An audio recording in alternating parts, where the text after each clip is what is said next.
አረቦች ምን ይላሉ? ኩል ምሸበክ ምሻማ ትትለበክ። ዛሬ ቆንጆ የሙሸበክ አሰራር ይዤላችሁ መጥቻለሁ። ኦሪጂናል የሙሸበክ አሰራር ሁሉ ማቴሪያል ደግሞ እኛ ሀገር ውስጥ አለ።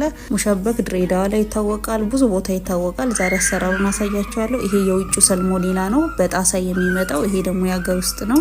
ይሄኛው ትንሽ ወፈር ያለ ነው፣ ያ ውጭ ደግሞ ትንሽ ደቀቅ ያለ ነው። ከሁለቱም አንዳንድ ኩባያ አርጌ ነው ደባልቄ የምሰራው።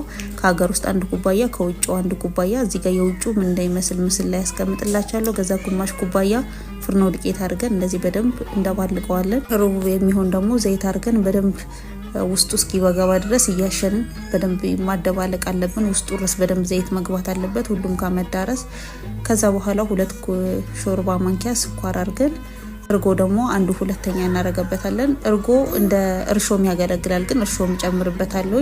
እርጎን ከጨመርኩ በኋላ እርሾ ደግሞ 1 ማንኪያ የሚሆን ያላነሰም ያልበዛም እናረጋለን። ትንሽዬ ደግሞ ጨው እናረጋለን። ምንም አይነት ጣፋጭ ሲሰሩ ትንሽዬ ጨው ማረግ አትርሱ፣ ያጣፍጠዋል። ከዛ ቤኪንግ ፓውደር አድርጌያለሁ። እኔ የምጠቀመው ቤኪንግ ፓውደር ይሄን ነው።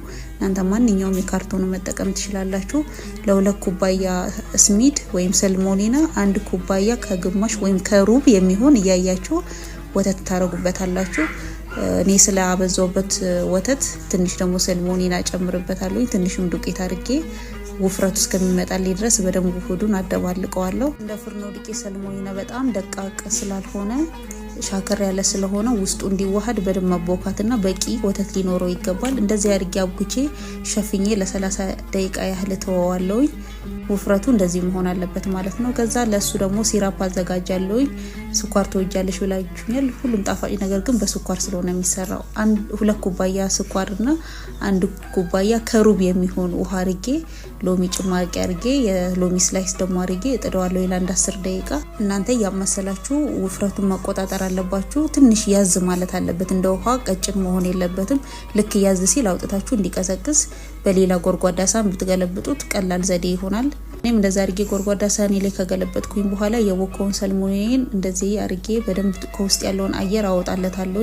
መለስ እያደረግን አየሩ መውጣት አለበት ለመስራት እንዲመች። እንደምታዩት በደንብ ቦክቶልኛል። ዘይቴን አረኩኝ። ሁሌ የምጠብስበትን የጣፋጭ ዘይት ለብቻው ነው ማስቀምጠው።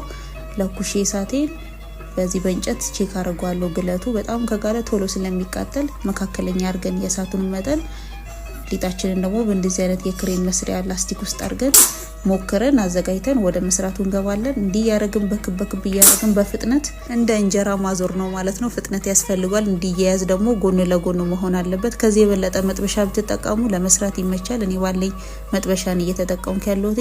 እንዲያገላብጠን ካበሰልን በኋላ ዘይቱን አንጠፍጥፈን ወዲያውኑ ሲራፕ ውስጥ ነው